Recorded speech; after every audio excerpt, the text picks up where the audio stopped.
దేశంలో సంచలనం సృష్టిస్తున్న కాక్రోచ్ జనతా పార్టీపై Sakshi TV managing editor Kancharla Yadagiri Reddy విశ్లేషణ ఇప్పుడు చూద్దాం. ఫ్రెంచ్ విప్లవం గురించి మనం పుస్తకాల్లో చదువుకున్నాం. రష్యాలో శ్రామిక వర్గం చేసిన తిరుగుబాట్ల గురించి విన్నాం. భారతదేశంలో జేపీ ఉద్యమం, అన్నా ఆందోళన లాంటి వీధి పోరాటాలను కళ్లారా చూశాం. ఇలాంటి పోరాటాల కోసం ఇప్పుడు ఒక వ్యవస్థ, ఒక బలమైన నాయకుడు, కోట్లాది రూపాయల నిధులు కావాలి. కానీ ఏ నాయకుడు లేకుండా, రూపాయి ఖర్చు లేకుండా, కేవలం ఒక మీమ్ ఆధారంగా ఒకే ఒక్క వారంలో జాతీయ రాజకీయ పార్టీల గుండెల్లో రైళ్లు పరిగెత్తించవచ్చని ఎవరైనా ఊహించారా? ప్రపంచంలోనే అతిపెద్ద రాజకీయ పార్టీగా, అత్యంత పటిష్టమైన ఐటీ సెల్ కలిగిన పార్టీగా ఎదిగిన భారతీయ జనతా పార్టీ అధికారిక ఇన్స్టాగ్రామ్ ఫాలోవర్ల రికార్డును కేవలం 120 గంటల్లో పటాపంచలు చేస్తూ ఏకంగా 1.8 కోట్ల ఫాలోవర్ల వైపు దూసుకుపోతున్న కాక్రోచ్ జనతా పార్టీ ఇవాళ భారతదేశంలో అతిపెద్ద హాట్ టాపిక్. ఇది కేవలం ఇంటర్నెట్లో సరదాగా నవ్వుకునే జోక్ కాదు. ఇది దేశ రాజకీయాలను కుదిపేస్తున్న ఒక నిశ్శబ్ద డిజిటల్ విప్లవం. దేశ యువతలో గూడు కట్టుకున్న అగ్నిపర్వతం బద్దలైన తీరు. అసలు ఈ బొద్దింకల పార్టీ వెనుక ఉన్న వ్యూహకర్త ఎవరు? జెన్ జీ తరం ఎందుకు ఈ వైపు మొగ్గు చూపుతోంది? భారతదేశ భవిష్యత్ రాజకీయాలను ఇది ఏ దిశగా నడపబోతోంది? ఏ వృక్షానికైనా పుట్టుకకు ఒక విత్తనం కావాలి. దేశ సర్వోన్నత న్యాయస్థానంలో జరిగిన ఒక సాధారణ సంఘటన ఈ కాక్రోచ్ జనతా పార్టీ అనే మహావృక్షం మొలకెత్తడానికి కారణమైంది. మే 15, 2026న సుప్రీంకోర్టులో బోగస్ సర్టిఫికెట్లు, ఫేక్ డిగ్రీల కేసు విచారణ జరుగుతున్న సందర్భంలో సర్వోన్నత న్యాయస్థానానికి చెందిన ఒక ప్రముఖ న్యాయమూర్తి వ్యవస్థలపై బురద జల్లే కొంతమంది నిరుద్యోగ యువతను ఉద్దేశించి బొద్దింకలు, సమాజ పరాన్నజీవులు అనే పదునైన పదాలను ఉపయోగించారన్న వార్తలు సోషల్ మీడియాలో వైరల్ అయ్యాయి. మరుసటి రోజే సదరు న్యాయమూర్తి తన వ్యాఖ్యలను తప్పుగా వక్రీకరించారని, వ్యవస్థలను మోసం చేసే దళారులను ఉద్దేశించి మాత్రమే తాను అన్నానని వివరణ ఇచ్చుకున్నప్పటికీ అప్పటికే జరగాల్సిన నష్టం జరిగిపోయింది. సోషల్ మీడియాలో విస్తృతంగా ప్రచారమైన ఆ అవమానకరమైన వ్యాఖ్యలు చూసి యువత కుంగిపోలేదు. రోడ్లెక్కి ధర్నాలు చేయలేదు, బంద్కు పిలుపునివ్వలేదు. అవును, మేము బొద్దింకలమే, ఈ వ్యవస్థల అణు విస్ఫోటనాలను తట్టుకుని నిలబడే బొద్దింకలమే అంటూ ఆ అవమానాన్నే తమ అస్తిత్వంగా మార్చుకుని ఎదురుదాడికి దిగారు. అలా పుట్టిందే ఈ కాక్రోచ్ జనతా పార్టీ. ఇంతటి సంచలనానికి తెరలేపిన ఆ సోషల్ మీడియా చాణక్యుడు ఎవరు?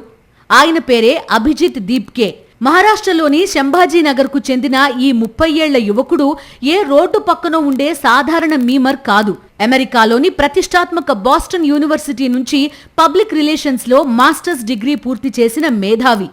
గతంలో Aam Aadmi party social media విభాగంలో పనిచేసి డిజిటల్ ప్లాట్ఫామ్స్పై ప్రజలను ఎలా ఆకర్షించాలో క్షుణ్ణంగా నేర్చుకున్న స్ట్రాటజిస్ట్. మే 16న అభిజిత్ తన ఎక్స్ ఖాతాలో ఒక సాధారణ గూగుల్ ఫామ్ లింక్ పెట్టి, మీరు కూడా సమాజంలో బొద్దింకలాగా అవమానాలు ఎదుర్కొంటున్నారా? అయితే రండి, మనమంతా కలిసి కాక్రోచ్ జనతా పార్టీ పెడదాం అని ఒక వ్యంగ్య పిలుపునిచ్చాడు.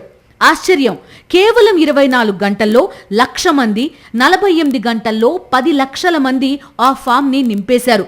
ఇన్స్టాగ్రామ్లో cockroach Janata party page open చేసిన నిమిషాల వ్యవధిలోనే ఫాలోవర్ల సంఖ్య రాకెట్లా దూసుకుపోయింది. దేశంలోని పెద్ద పెద్ద ఐటీ సెల్స్ 100 కోట్లు ఖర్చు పెట్టి పెంచలేని ఫాలోయింగ్ని ఈ యువకుడు కేవలం తన ఆలోచనతో, వ్యంగ్యంతో సాధించాడు. రోమన్ తత్వవేత్త సెనెకా అన్న ఒక మాట ఇక్కడ సరిగ్గా సరిపోతుంది. దేశ యువత ఎప్పుడెప్పుడు తమ ఆక్రోశాన్ని వెళ్లగక్కుదామా అని ఎదురు చూస్తున్న తరుణంలో అభిజిత్ దీప్కే ఇచ్చిన కాక్రోచ్ బ్రాండ్ వారికి ఒక అద్భుతమైన అవకాశంగా దొరికింది. కేవలం ఒకే ఒక్క వారంలో 1.8 కోట్ల మంది ఫాలోవర్లు ఒక పార్టీ వైపు రావడం అనేది ప్రపంచ సోషల్ మీడియా చరిత్రలోనే ఒక అద్భుతం. ఇంతలా యువత ఎందుకు జాయిన్ అవుతున్నారు? దీని వెనుక కేవలం ఆ వ్యాఖ్యలపై మాత్రమే కోపం లేదు.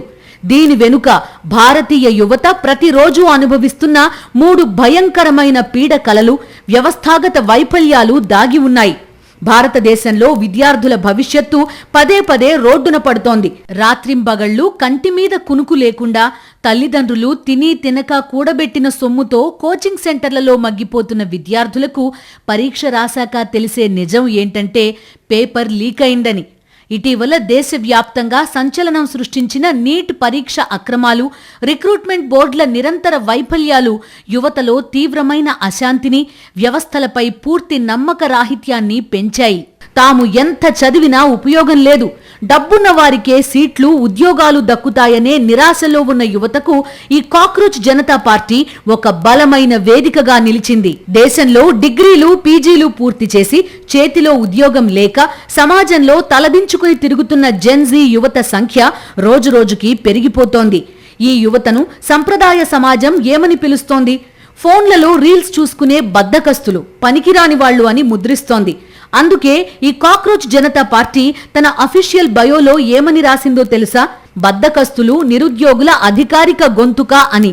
సమాజం తమను ఏ మాటలతో అయితే అవమానిస్తోందో అదే మాటలను తమ ఆయుధాలుగా మార్చుకుని వ్యవస్థలపైకి విసిరారు ఈ జెన్జీ యువత. ఈ కాక్రోచ్ జనతా పార్టీ విడుదల చేసిన మేనిఫెస్టో చూస్తే పాలకుల మైండ్ బ్లాక్ అవ్వాల్సిందే. ఈ మేనిఫెస్టోలోని ముఖ్యాంశాలు ఒకసారి పరిశీలిద్దాం. రాజకీయ నాయకులకు రిటైర్మెంట్ వయసు ఖరారు చేయాలి. ప్రజాప్రతినిధులకు కనీస విద్యార్హత ఉండాలి. లగ్జరీ బంగ్లాలు, ట్యాక్స్ పేయర్స్ డబ్బుతో విలాసాలు బంద్ చేయాలి. సాధారణ అపార్ట్మెంట్లు ఇవ్వాలి. జడ్జిలకు రిటైర్మెంట్ తర్వాత రాజ్యసభ సీట్లు ఇవ్వకూడదు. ఈ డిమాండ్లు ప్రతి సాధారణ భారతీయుడి మనసులో ఉన్నవే. అందుకే ఇది కేవలం సోషల్ మీడియా జోక్ కాదు, ఒక నిశ్శబ్ద రాజకీయ తిరుగుబాటు. ఇవాళ కాక్రోచ్ జనతా పార్టీ అనేది ఒక వ్యక్తి కాదు, అది దేశ యువత ఆలోచనల ప్రతిరూపం. ఇక్కడ మనం ఒక ముఖ్యమైన విషయాన్ని గమనించాలి. ఈ ఉద్యమాన్ని నడిపిస్తున్నది జెన్జీ తరం. ఇంకా స్పష్టంగా చెప్పాలంటే 1997 నుంచి 2012 మధ్య పుట్టిన యువత.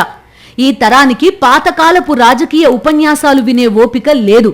టీవీ స్టూడియోల్లో కూర్చుని నాయకులు ఒకరిపై ఒకరు అరుచుకునే డిబేట్లు చూస్తే అసహ్యం వేస్తుంది. వీరికి సుదీర్ఘమైన మేనిఫెస్టోలు వద్దు. వీరికి కావలసింది సెటైర్, మీమ్స్.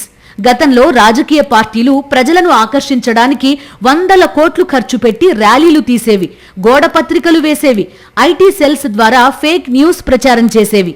కానీ ఈ జెన్జీ యువతకు ఇంటర్నెట్ అనేది అరచేతిలో ఉన్న ఆయుధం. ఒక అంశాన్ని ఎలా ట్రెండ్ చేయాలో, దేనిని వైరల్ చేయాలో వారికి తెలిసినంతగా మరే తరానికి తెలియదు.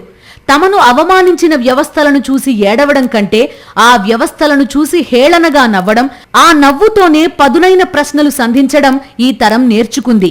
అందుకే సంప్రదాయ రాజకీయ పార్టీలు ఈ సరికొత్త డిజిటల్ దండయాత్రను ఎలా ఎదుర్కోవాలో తెలియక తలలు పట్టుకుంటున్నాయి. మహాత్మా గాంధీ చెప్పిన ఒక మాట ప్రస్తుత పరిస్థితులకు అద్దం పడుతోంది. మొదట వారు నిన్ను నిర్లక్ష్యం చేస్తారు, తర్వాత నిన్ను చూసి నవ్వుతారు, ఆ తర్వాత నీతో యుద్ధం చేస్తారు, చివరకు నీవే గెలుస్తావని గాంధీ ఏనాడో చెప్పారు. ఇప్పుడు కాక్రోచ్ జనతా పార్టీ విషయంలో సరిగ్గా ఇదే జరుగుతోంది. మొదట దీనిని ఒక మీమ్ అని లైట్ తీసుకున్నారు, తర్వాత నవ్వారు.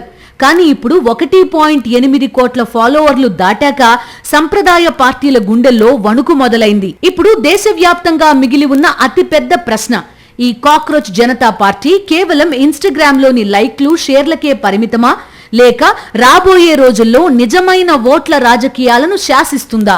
ఇప్పటికే అందుతున్న సమాచారం ప్రకారం బీహార్, ఉత్తరప్రదేశ్, మధ్యప్రదేశ్, మహారాష్ట్ర వంటి అనేక రాష్ట్రాల్లో ఈ పార్టీకి సంబంధించిన రీజనల్ వాట్సాప్, టెలిగ్రామ్ గ్రూపులు పుట్టుకొచ్చాయి.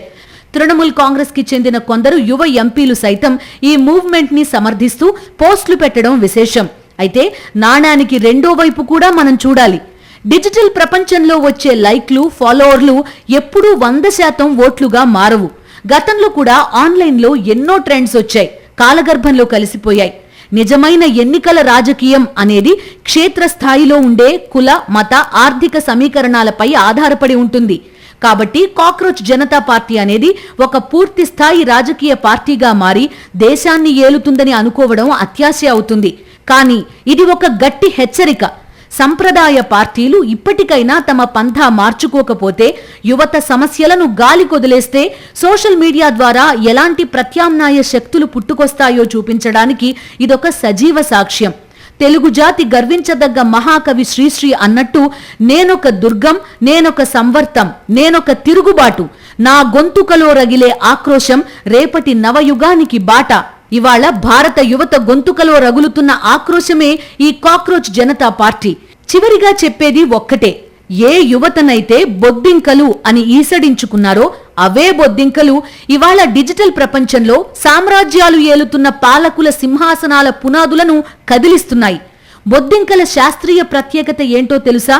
ఎంతటి భయంకరమైన అణు విస్ఫోటనం జరిగినా రేడియేషన్ ని తట్టుకుని భూమిపై బ్రతకగలిగే ఏకైక జీవి బొద్దింక. ఇవాళ భారత యువత కూడా తాము అన్ని కష్టాలను, పేపర్ లీకేజ్లను, నిరుద్యోగాన్ని, లంచగొండితనాన్ని తట్టుకుని నిలబడే కఠినమైన బొద్దింకలమేనని, తమను తక్కువ అంచనా వేసి తొక్కిపారేయాలని చూస్తే ఊరుకునేది లేదని ఈ డిజిటల్ విప్లవం ద్వారా చాటి చెబుతోంది.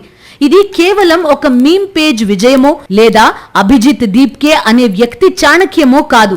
ఇది వ్యవస్థలపై సామాన్యుడు సంధించిన నిశ్శబ్ద విజయం. పాలకులు ఇప్పటికైనా కళ్ళు తెరవాలి. యువతకు కేవలం ఉచిత పథకాలు, వాగ్దానాలు ఇస్తే సరిపోదు. వారికి పారదర్శకమైన వ్యవస్థలు కావాలి, ఉద్యోగాలు కావాలి, గౌరవం కావాలి.